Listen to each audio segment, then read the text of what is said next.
Oke, jadi di video kali ini kita akan membahas Redmi Note 10 Pro versi To The Moon Edition. Jadi Redmi Note 10 Pro memiliki 3 varian warna. Jadi ada yang Glacier Blue, ada yang Onyx Grey, dan juga ada Gradient Bronze. Yang ini adalah versi Special Edition yang saya sebut dengan To The Moon Edition, karena kalau kita lihat ya di packagingnya ini ada moon di sini, terus juga ada astronaut, terus di sini ada kayak semacam sinar. Kalau Redmi menyebutnya dengan Special MFF Edition. Apa itu MFF? Kepanjangan dari Mi Fans Festival. Jadi untuk yang warna Gradient Bronze atau MFF Edition atau yang saya sebut dengan To The Moon Edition ini dijual sangat terbatas oleh Redmi khusus untuk Mi fansnya di seluruh dunia. Dan first impresi saya ketika melihat packagingnya, saya langsung teringat dengan Elon Musk dengan SpaceX-nya dan juga tweetnya tentang kripto yang kemarin baru aja nge-ban Bitcoin. Jadi Tesla tidak lagi menerima pembayaran dengan Bitcoin tapi pakai Doge. Tapi ternyata dengan tweetnya tersebut ya, katanya kripto sekarang bukan to the moon lagi tapi to the bone. Bukan to the bone juga ya, to the sea ya, karena semuanya merah sekarang. Portofolio saya pun juga sekarang lagi merah.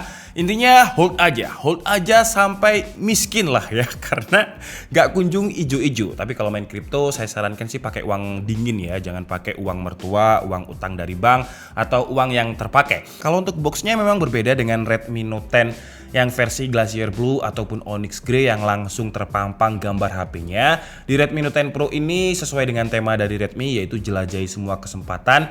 Gambarnya itu merepresentasikan kayak menjelajahi galaksi gitu ya. Ini kayaknya planet Mars ya, karena warnanya oranye.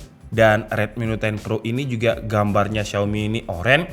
Mungkin memang Redmi ini dibuat untuk menyindir Elon Musk yang katanya Doge bakalan menjadi people currency dan bakalan memberangkatkan orang ke Mars. Tapi itu teori saya ya, teori ngawur banget. Dan kalau untuk variannya ada dua. Jadi yang terbesar itu 8GB, internalnya 128GB. Dan yang saya beli ini adalah varian terendah atau termurahnya dengan memori internal 6GB, 64GB. Selebihnya untuk spesifikasi kamera 108MP, terus layarnya 120Hz Dynamic AMOLED dengan dimensi layar 6,67 inch. Chipsetnya pakai Qualcomm Snapdragon 732G dengan fast charging 33W. Sama, walaupun ini versi MFF Edition dan yang bukan versi MFF Edition. Bedanya adalah dari segi packaging dan juga segi warnanya yang Gradient Bronze tadi. Di pinggirnya juga ada Mars-nya juga ya. Cuman kalau untuk tagline-nya di sini sama, with easy access to the Google apps that you use most. Dan sebenarnya ini udah saya buka dan sempet hilang juga ya, ada sesuatu yang hilang. Cuman nanti kalau misalkan ketemu akan saya taruh di footage-nya juga. Jadi kalau misalkan kalian beli yang versi MFF Edition ini, kalian bisa tahu nih di dalam paket pembeliannya ada apa aja. Oke lah, jadi sekarang langsung aja kita unboxing Redmi Note 10 Pro ini. Di dalam paket pembeliannya ya, ada HP-nya sendiri yang warnanya sesuai dengan namanya ya, Gradient Bronze. Jadi kalau kalian lihat ada warna orange muda sebenarnya di sini, terus di sini ada tulisan Redmi, terus di sini juga ada gradients. Jadi kayak dua warna yang digradientkan gitu. Terus kalau untuk kameranya di sini ya, lensa yang gede, terus ada bingkai putih. Ini adalah kamera 108MP. Yang bawah di sini ada tulisan ultra. Jadi ini kamera ultra wide-nya dengan resolusi 8MP. Yang di sebelah kiri ada lensa 5MP telemakro dan sebelah kanannya lensa depth 2MP. Dan untuk bingkai kameranya, menurut saya untuk sebuah HP mid range ya dengan 108MP juga sesuai dengan namanya yang di sini ya. Desainnya ini menurut saya premium banget. Oke, jadi mungkin ini kita kletek juga biar kalian bisa lebih tahu desainnya secara detail untuk yang versi MFF Edition ini. Kalau secara form factor sebenarnya sama, jadi yang berbeda hanyalah segi packagingnya terus juga warna dari Redmi Note 10 Pro-nya ini. Cuman apakah di versi Glacier Blue dan juga Onyx Grey ada tulisannya premium seperti ini? Jujur saya nggak tahu karena saya belum melihat yang versi itu. Mungkin buat kalian yang punya, kalian bisa tulis di kolom komentar.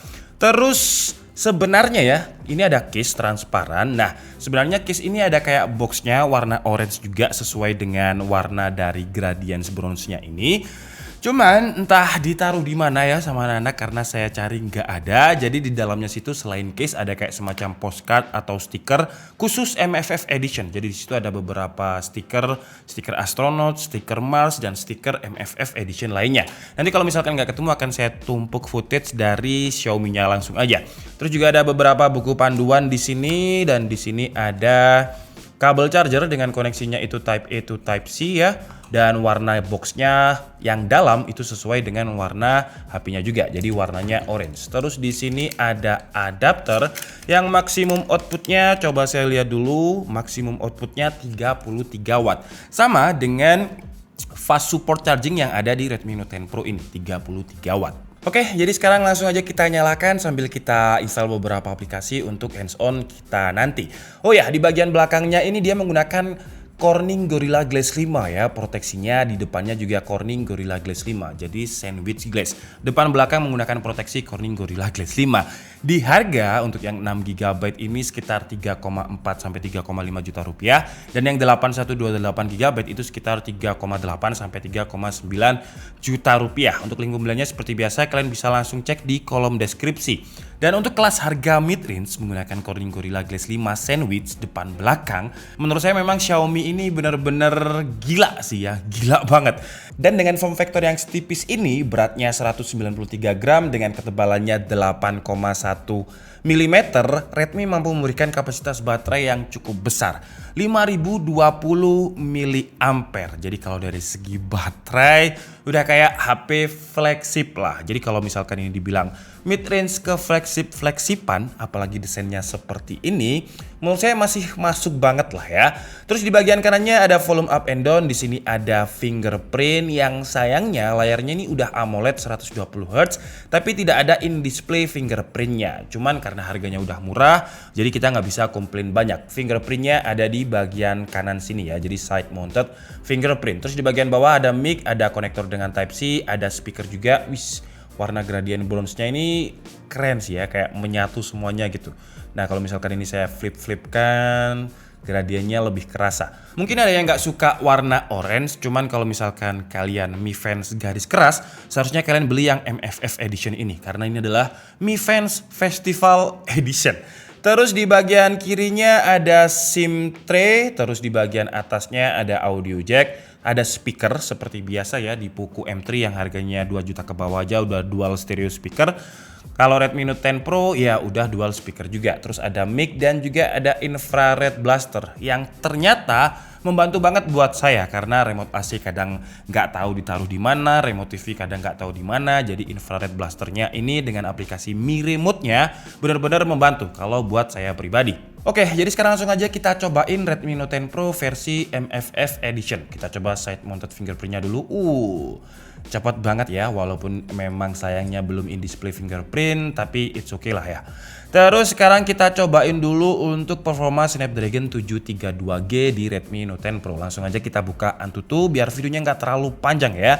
Karena kalau unboxing di DKID itu sekaligus dengan hands-on-nya, tes game juga, semuanya juga. Nah di versi Antutu 9 dia mendapatkan skor 326.798. Oh saya nggak percaya Antutu bang, it's okay. Kita tes yang lain juga, kita tes menggunakan Geekbench 5. Dan di Geekbench 5 untuk single core-nya mendapatkan 483 dan multicore-nya 1509. Dan sekarang kita cobain untuk CPU throttling-nya. Dan hasilnya ketika kita throttling selama 30 menit, di 10 menit awal itu dia bisa di atas 90%. Terus di 20 menit akhir dia turun ya, tapi turunnya nggak banyak-banyak banget. Tetap di atas 80% sebenarnya, cuman kadang spike di bawah 80%. Ini sekitar 75%. Dan skor CPU throttlingnya kalian bisa langsung lihat di sini.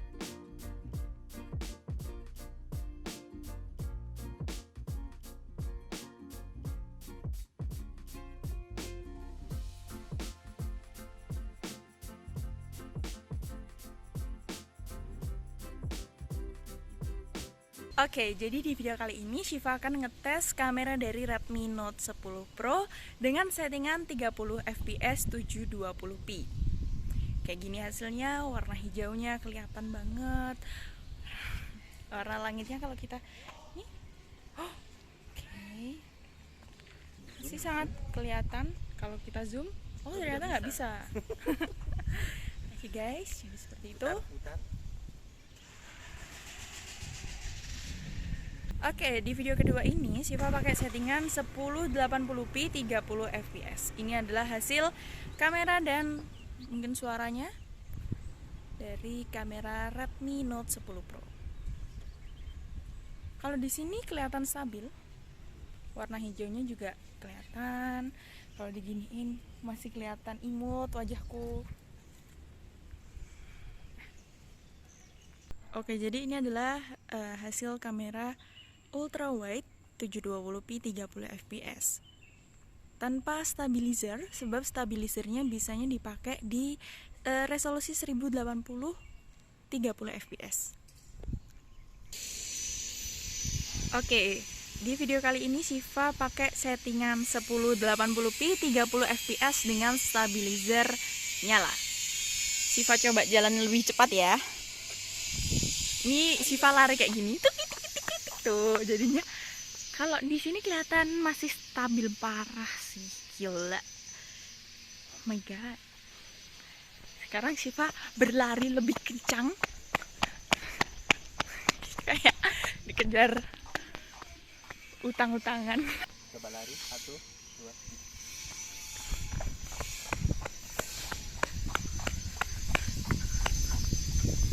Oke, sekarang Siva pakai settingan 1080p 30 fps tanpa stabilizer. Dan hasilnya kalau dibuat lari seperti ini, goyang-goyang. Kalau di zoom seperti ini hasilnya. Waduh, bapaknya kelihatan halo pak. Nah, seperti ini kita balikin ke normal. Sekarang Siva pakai settingan 1080p 30 fps dengan mode ultra wide. Hasilnya seperti ini. Oke, jadi ini adalah hasil dari 4K 30 fps. Cantik banget ya hasilnya. Kalau kita zoom bakalan seperti ini. Nah, kelihatan hijau banget, kelihatan cerah. Dan sekarang coba kita lihat apa aja yang ada di MIUI 12.6 di notification centernya ini ya. Buat yang tanya apakah dia ada NFC, versi Pro ini ada NFC-nya ya tuh ya, nyala warna biru NFC. Terus coba kita lihat apakah ada menu-menu lain di MIUI 12.6. Ada Mi Remote, ini juga sudah ada di versi sebelumnya. Byte Time ada, Ultra Battery Saver ada. Dan untuk layarnya ya, layarnya ini masih sama dengan versi Redmi atau Xiaomi yang sebelum-sebelumnya yang menggunakan Dynamic AMOLED 120Hz. Dimana kita bisa setting di bagian displaynya untuk mengaktifkan si 120Hz refresh rate-nya. Cuman menurut saya penyakitnya masih sama. Kalau dibilang penyakit sebenarnya bukan penyakit ya. Karena dia dynamic 120 Hz, jadi dynamic dimana dia akan mengubah refresh rate-nya sesuai dengan kebutuhan kita. Kalau misalkan kita udah lama statik seperti ini, dia akan di 60 Hz. Cuman kalau kita udah gerak-gerakan, dia akan langsung ke 120 Hz. Tapi kadang dia stuck. Jadi kalau misalkan kita slide-slide di bagian home gitu ya, tiba-tiba kalian akan merasakan nggak sesmooth di 120 Hz. Karena benar-benar berbeda banget rasanya ketika 120 Hz dan juga 60 Hz. Cuman menurut saya nggak masalah karena kalau misalkan dibikin dinamik, baterainya bisa lebih awet. Ngomongin soal baterai, menurut saya nggak fast charging amat sih ya. Karena kalau kalian lihat saya ngecas itu jam 15.51 itu 18% dan dia full itu ada jam berapa nih? Jam 18.22. Jadi jam 4 ke setengah 7, sekitar 2 jam lebih. Apakah Redmi Note 10 Pro kalian juga sekitar 2 jam lebih? Kalau punya saya ya sekitar 2 jam lebih lah ya. Terus kalau untuk daya tahan baterainya menurut saya sih walaupun saya masuk di mode 120 Hz menurut saya masih tetap awet. Untuk PUBG 1 match dia sekitar 8-9% dan Mobile Legends sekitar 5-6% untuk 1 match. Jadi kalau soal baterai menurut saya gak ada masalah di Redmi Note 10 Pro ini. Sekarang lanjut ke Netflix. Untuk security white event levelnya dia sudah ada di L1, terus dia juga sudah support XDR10 dengan kodeknya itu AFC dan juga ada FP9 ya. Jadi resolusinya Redmi Note 10 Pro ini Full HD+ dan dia sudah support L1. Jadi kalau kalian nonton Netflix Ya, kalau saya pribadi sih nggak ada komplain karena benar-benar gambarnya jadi terlihat lebih bagus banget. Dan seperti ini kira-kira ya kalau misalkan digunakan untuk Netflix, dan suaranya gila ya, suaranya menurut saya imersif banget dan stereo. Kalian bisa dengarkan sendiri untuk kualitas suaranya. Cuman memang dari sejak Poco X3 ya, karena dia stereo speakernya lumayan kenceng, terus form factornya tipis 8,1 mm untuk Redmi Note 10 Pro ini, jadi bagian belakangnya geter. Cuman karena udah ada casing bawaannya, tinggal taruh casingnya aja, jadi nggak terlalu mengganggu kalau misalkan digunakan untuk streaming seperti ini. Dan kalian bisa lihat ya kualitas AMOLED-nya seperti itu, warna gelap itu memang gelap atau nggak nyala. Jadi kenapa AMOLED itu ada always on display, atau kalau misalkan menampilkan gambar yang hitam dia bisa lebih hemat di baterai karena memang sesungguhnya dia memang nggak nyala. Oke lah, jadi mungkin cukup segitu aja unboxing dan juga hands on dari Redmi Note 10 Pro versi MFF Mi Fans Festival Edition, atau kalau kata saya sih versi To The Moon Edition ya, karena boxnya yang ala-ala Elon Musk, SpaceX dan juga crypto tadi. First impresi saya, kalau sebenarnya menurut saya pribadi ya, saya itu nggak suka warna yang gonjreng atau warna orange seperti ini.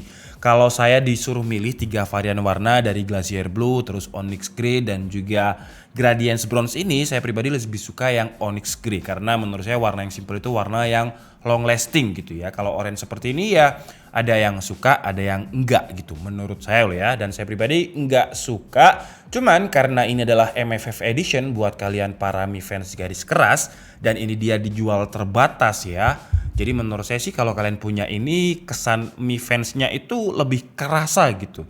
Apalagi kalau di channel DKID saya lihat banyak banget Mi fans garis keras. Kalian bisa tulis di kolom komentar apakah yang warna orange MFF Edition ini bisa menarik kalian untuk membelinya. Kalau saya pribadi, kalau boxnya iya, tapi kalau secara warna enggak sih ya. Kalau untuk spesifikasi dan juga performa sebenarnya sama dengan Redmi Note 10 Pro yang bukan MFF Edition. Oke, jadi mungkin cukup segitu aja. Kalau kalian ada pertanyaan mengenai Redmi Note 10 Pro ini, silahkan tulis di kolom komentar, akan saya jawab di komen tersebut, atau nanti kalau misalkan lebih kompleks akan saya jawab di video selanjutnya. Entah kalian pengen digunakan Gcam, tes apa, kalian bisa tulis di kolom komentar. Saya Dika Setiabudi and see you on the next video. Bye bye.